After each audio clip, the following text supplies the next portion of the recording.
कामचोर देवरानी। एक बार की बात है, सुषमा अपने पूरे परिवार के साथ खुशी खुशी मोहन नगर में रहती थी। उसकी 2 बहुएं थी, पल्लवी और शिवानी। एक दिन दोनों बहुएं रसोई में काम कर रही होती है कि तभी उनकी सास सुषमा उन्हें बुलाती है।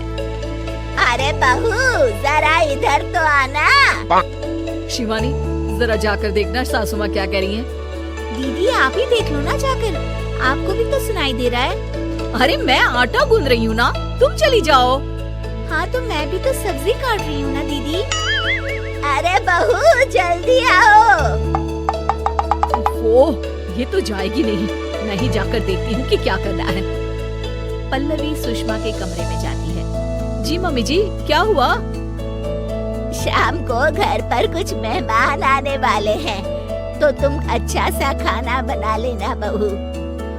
ठीक है मम्मी जी, आप बता दीजिए क्या क्या बनाना है और कितने लोग आ रहे हैं। सुनील की मौसी जी और उनका पूरा परिवार आ रहा है। कुल मिलाकर 3 लोग और हमें मिलाकर हुए 9 लोग। तो अभी से ही तैयारी करना शुरू कर दो। और हाँ, घर की सफाई भी कर देना, हाँ अच्छे से। जी मम्मी जी, सब काम हो जाएगा, आप चिंता मत कीजिए। पल्लवी शिवानी को घर में मेहमान आने वाले हैं इसके बारे में बताती है। क्या 9 लोगों का खाना बनाना होगा, घर की सफाई करनी है? बाप रे, सासू माँ ने तो हमें घर की नौकरानी ही समझ कर रखा है। ऐसा नहीं बोलते शिवानी, हम इस घर की बहू हैं और घर के काम करना हमारा फर्ज है।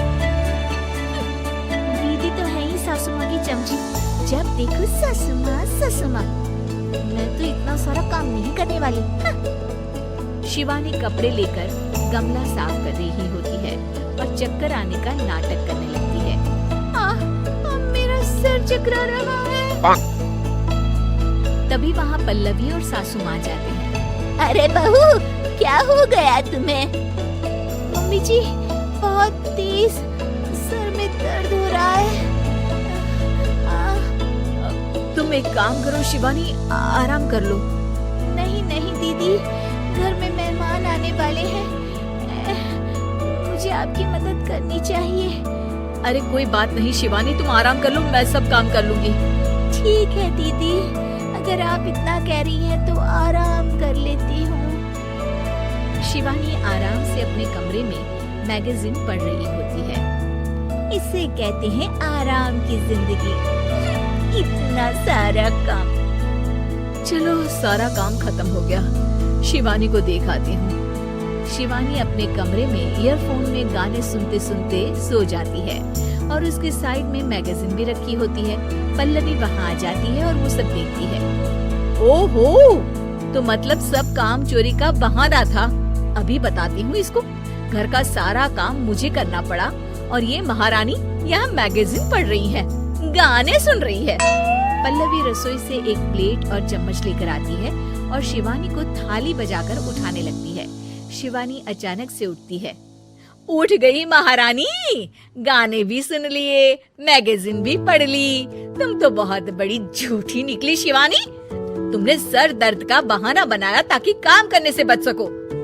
हाँ बनाया बहाना, तो क्या करती, इतने सारे काम करती। मुझे कोई शौक नहीं है चापलूसी का। क्या चापलूसी? तुम्हें लगता है कि मैं सारे काम चापलूसी के लिए कर रही हूँ? नहीं तो क्या। तभी वहाँ सासू माँ आ जाती है। अरे बहू, वो लोग बस आने ही वाले हैं, तुम तैयारियां कर लो। जी सासू माँ, तुझे तो मैं बाद में देखती हूँ। सब खाना खाने बैठते हैं और खाना शुरू करते हैं। तभी सुनील की मौसी बोलती है। वाह भाई वाह, खाना तो बहुत ही अच्छा बना है सुषमा जी, एक एक चीज में क्या स्वाद है। ये सुनकर शिवानी मुंह बना लेती है। उसे अपनी जेठानी की इतनी तारीफ रास नहीं आती। आपकी बहुएं तो बहुत ही अच्छा खाना बनाती हैं। हाँ बनाती तो दोनों ही अच्छा है, पर आज ना ये सारा खाना बड़ी बहू ने बनाया है। छोटी बहू की तबीयत ठीक नहीं थी, सो इसलिए। मानना पड़ेगा सुषमा जी, आपकी बड़ी बहू तो बहुत ही गुणवान है। पल्लवी की तारीफ सुनकर शिवानी को जलन होती है। पल्लवी ये सुनकर खुश हो जाती है और शिवानी की तरफ देखकर उसे चिढ़ाती है। कुछ देर बाद मेहमानों के जाने का वक्त हो जाता है। मौसी जी सबके लिए उपहार लाई होती है। वो सबको शगुन के पैसे देती है और अंत में पल्लवी के पास आती है। तुम्हारे लिए शगुन का लिफाफा तो है ही, पर बहू तुम्हें एक और उपहार भी मिलेगा इतना अच्छा खाना बनाने के लिए। मौसी अपने सोने के कंगन निकालकर पल्लवी को पहना देती है। ये लो, ये मेरे मनपसंद कंगन है, अब से ये तुम्हारे हुए। धन्यवाद मौसी जी। ये देखकर शिवानी तो पूरी तरह से जल जाती है और गुस्से से रसोई में चली जाती है। तभी वहाँ पल्लवी आ जाती है और उसे अपने कंगन दिखाने लगती है। देवरानी जी, अब आपका सर दर्द ठीक तो है ना? मुझे लगता है कि अब सर दर्द शुरू हो गया होगा आपका।